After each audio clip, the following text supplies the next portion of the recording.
کہ سینٹ کے انتخابات 226 کے تحت ہوں گے، آرٹیکل 226 کے تحت ہوں گے. یہ جو رائے ہے یہ سپریم کورٹ نے اب سے تھوڑی دیر پہلے دی ہے. آپ کو ایک بار پھر بتاتے چلے جناب، سپریم کورٹ کی جانب سے یہ کہا گیا ہے کہ آنے والے انتخابات، سینٹ کے انتخابات آرٹیکل 226 کے تحت ہوں گے. ہمارے نمائندے حسن ایوب ہمارے ساتھ موجود ہیں. جی حسن، بتائیے گا.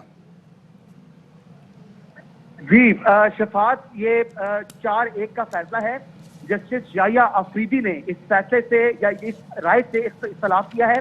تاہم چیف جسٹس اور ان کے ساتھ جو تین ججز مزید تھے، یعنی 4 ججز، 4-1 کا فیصلہ ہے جس کے تحت آئین کے جو انتخابات ہیں یہ آئین کے تحت ہوں گے.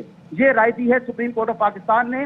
اور chief justice supreme court of Pakistan justice Gulzar Ahmed کی سربراہی میں 3 رکنی بینچ آیا تھا اور 3 رکنی بینچ نے آ کر اپنی رائے کا اظہار کیا ہے، جس میں جو مختصر جو ہے وہ معلومات میں سن کر میں کمرہ عدالت سے باہر آ چکا ہوں.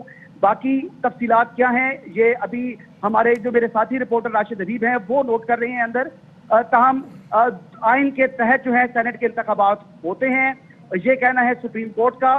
اور chief justice justice Gulzar Ahmed کی سربراہی میں 5 رکنی بینچ نے جو ہے دسمبر 2020 سے جو ہے وہ گزشتہ ہفتے تک یعنی فروری کے جو 26 تاریخ تک جو ہے غالباً 24 تاریخ تک اس کیس کی سماعت کی ہے. اور اس کے بعد آج سپریم کورٹ آف پاکستان نے اپنی رائے دی ہے جس کے تحت سینٹ کے انتخابات آئین کے تحت قرار پائے ہیں. صدر مملکت نے یہی سوال پوچھا تھا جو ہے عدالت عظمیٰ سے، سپریم کورٹ آف پاکستان سے، کہ سپریم کورٹ بتائے کہ سینٹ کے انتخابات جو ہے ان کو اوپن بیلٹ سے کرانے کے لیے کیا آئین کے آرٹیکل 226 میں ترمیم درکار ہے یا الیکشن ایکٹ 2017 میں ہی ترمیم کر کے جو ہے وہ سینٹ کے انتخابات اوپن بیلٹ سے ہو سکتے ہیں. جو ان لینتھ جو ہے اس کیس کی سماعت ہوئی. Chief justice supreme court of Pakistan کی سربراہی میں 5 رکنی بینچ نے سماعت کی اور اٹارنی جنرل فار پاکستان جو ہے خالد جاوید خان نے بھی جو ہے وہ بہترین دلائل دیے حکومت کی جانب سے. اچھا حسن، اب ظاہر ہے اس کی ڈیٹیل مزید آئیں گی. اور صدر مملکت نے سپریم کورٹ سے رائے لینے کے لیے صدارتی ریفرنس بھیجا تھا جس پر اب رائے سامنے آ گئی ہے اور بتایا گیا ہے کہ آل الیکشن، جیسے کہ آرٹیکل 226 کے تحت یہ ہے کہ all elections under the constitution other than those of the prime minister and the chief minister shall be by secret ballot. تو اب سیکرٹ بیلٹ سے ہی ہوگا جو 3 مارچ کو سینٹ انتخابات ہونے جا رہا ہے. Is it clear now? نہیں، لیکن یہ ہے کہ عدالت عظمیٰ نے ابھی جو تفصیلات ابھی آئی ہیں جس میں انہوں نے کہا ہے کہ ٹیکنالوجی کا استعمال کرے الیکشن کمیشن آف پاکستان.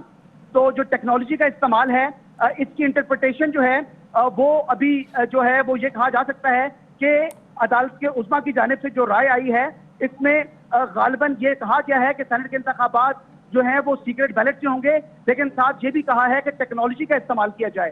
تو ٹیکنالوجی کے استعمال میں جو اٹارنی جنرل فار پاکستان کے ریمارکس تھے اس سے یہ کہا گیا تھا کہ بار کوڈ ہے، بار کوڈ کو اگر نافذ کر دیا جائے، کیونکہ الیکشن کمیشن کے پاس بھی یہ اختیار ہے آئین کے آرٹیکل 218 کے تحت کہ وہ سینٹ کے انتخابات یا کوئی بھی انتخابات ہیں ان کو صاف، شفاف اور غیر جانبدار قرار دے اور صاف، شفاف اور غیر جانبدار طریقے سے جو ہے وہ کرائے.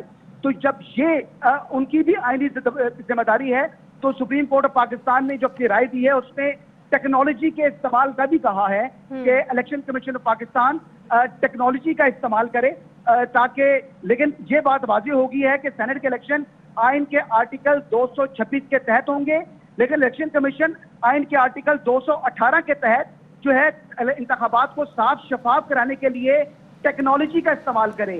یہ ایک مزید رائے جو ہے وہ opinion supreme court of Pakistan کی آ چکی ہے جس میں ٹیکنالوجی کے استعمال کا کہا ہے سپریم کورٹ نے. اور یہ نہیں کہا کہ سینٹ کے انتخابات اوپن بیلٹ سے کرائیں، لیکن یہ ہدایت ضرور دی ہے، یہ رائے ضرور دی ہے کہ سینٹ کے انتخابات میں ٹیکنالوجی کا استعمال کیا جائے. حسن، ہمارے ساتھ ہی رہیے گا. اپنے ناظرین کو ایک بار پھر آگاہ کریں کہ وہ فیصلہ جس کا سب کو انتظار تھا، سپریم کورٹ نے صدارتی ریفرنس پر رائے دے دی ہے اور کہا ہے کہ سینٹ کے انتخابات آرٹیکل 226 کے تحت ہوں گے. जबकि 4-1 से ये फैसला आया है। जस्टिस याहिया अफरीदी ने इसमें इख्तिलाफी नोट दिया है। सेनेट इलेक्शन आइन के तहत होते हैं। सुप्रीम कोर्ट ने ये कहा है इलेक्शन कमीशन की जिम्मेदारी है कि आज़ादाना और शफाफ इलेक्शन कराए। शफाफ इलेक्शन के लिए इलेक्शन कमीशन टेक्नोलॉजी का इस्तेमाल करे। ये राय भी सुप्रीम कोर्ट की जानिब से दी गई है और बार कोड को नाफिज किया जाए। और जैसे कि हमारे नुमाइंदे भी बता रहे थे कि इलेक्शन कमीशन को ये इख्तियार होता है कि रेफरेंस के जो इख्तियार है इलेक्शन कमीशन का उसमें साफ और शफाफ तरीके को अपनाया जाए, तो उसके लिए टेक्नोलॉजी का इस्तेमाल किया जाए। तो ये राय सुप्रीम कोर्ट की जानिब से सामने आई है। रेफरेंस पर राय देती है सदारती रेफरेंस पर कि सेनेट इंतखाबात आर्टिकल 226 के तहत होंगे। सेनेट इलेक्शन खुफिया बैलेट से होगा और सुप्रीम कोर्ट ने ये राय दे दी है। सुप्रीम कोर्ट ने 4-1 से राय दी है। जस्टिस याहिया अफरीदी ने इख्तिलाफ किया। इलेक्शन कमीशन की जिम्मेदारी है आज़ादाना शफाफ इलेक्शन कराए। सुप्रीम कोर्ट की जानिब से ये कहा गया है। ये राय सामने आ गई है। सदर मुमलिकत ने सुप्रीम कोर्ट से राय लेने के लिए सदारती रेफरेंस भेजा था। ये रेफरेंस 23 दिसंबर 2020 को सुप्रीम कोर्ट में दायर किया गया था और इस दौरान मुख्तलिफ समातें हुई, 17 समातें हुई।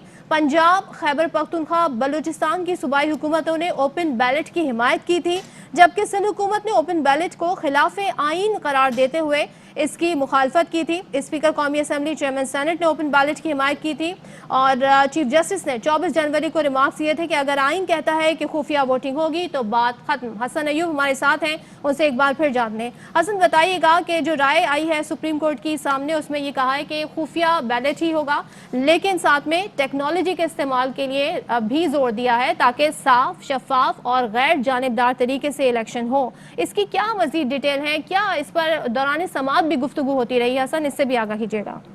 देखिए, इस दौरान समाज यही बात है, इसकी जो रिमार्क थी उन्होंने कहा था कि जो है वो इन्फिनिटी एक वक्त महदूद तक जो है वो हसन अयूब से दोबारा राब्ता करने की कोशिश करेंगे। आपको बता रहे हैं कि सुप्रीम कोर्ट ने सदारती रेफरेंस पर राय दी है। राशिद हबीब हमारे नुमाइंदे हमारे साथ हैं, उनसे भी जानेंगे इस समात की तफसीलात। बताइएगा राशिद हबीब से भी बात करेंगे। आपको बता रहे हैं कि सुप्रीम कोर्ट ने सदारती रेफरेंस पर राय दी है। सेनेट के इंतखाबात आर्टिकल 226 के तहत होंगे, यानी कि सेनेट का इलेक्शन खुफिया बैलेटिंग के जरिए ही होगा और सुप्रीम कोर्ट ने ये 4-1 से राय दी है। जस्टिस याहिया अफरीदी ने इख्तिलाफ किया है और सुप्रीम कोर्ट का कहना है कि इलेक्शन कमीशन की जिम्मेदारी है कि आज़ादाना और शफाफ इलेक्शन करवाए। साथ ही साथ कहा है कि शफाफ इलेक्शन के लिए इलेक्शन कमीशन टेक्नोलॉजी का इस्तेमाल करे। सीक्रेसी हतमी नहीं होती, इलेक्शन कमीशन इंतखाबात को शफाफ बनाए। तो ये बात तो क्लियर है कि सेनेट के जो इलेक्शन है वो आइन के आर्टिकल 226 के तहत होंगे। सुप्रीम कोर्ट ने हिदायत की है कि ये इलेक्शन कमीशन की जिम्मेदारी है कि आज़ादाना और शफाफ इलेक्शन करवाए। आइनी तरमीम के बगैर ओपन बैलेट पर सेनेट इंतखाबात करवाने के लिए कानूनी राय तलब की गई थी, जिसका अब ये राय सुना दी गई है सुप्रीम कोर्ट की जानिब से। राशिद हबीब हमारे साथ हैं, उनसे समात की कार्रवाई से मुतल्लिक जानेंगे। बताइएगा राशिद।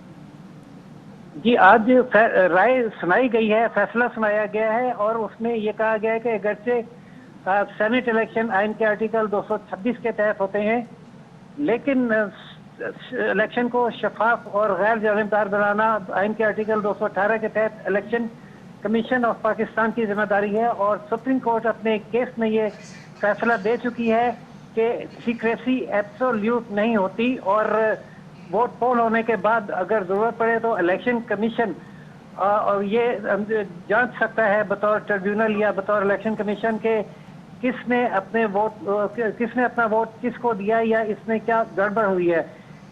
ये वो राय है जिसकी बाद अब ये बॉल जो है इलेक्शन कमीशन ऑफ पाकिस्तान के कोर्ट में होगी। जब chairman election commission of Pakistan अदालत में पेश हुए थे तो उन्हें कोर्ट ने ये बात कही थी कि आप कोई ऐसा इंतजाम करें जैसे कि बैलेट पर बार कोड लगा दिया जाए और उससे ये ट्रेस हो सके।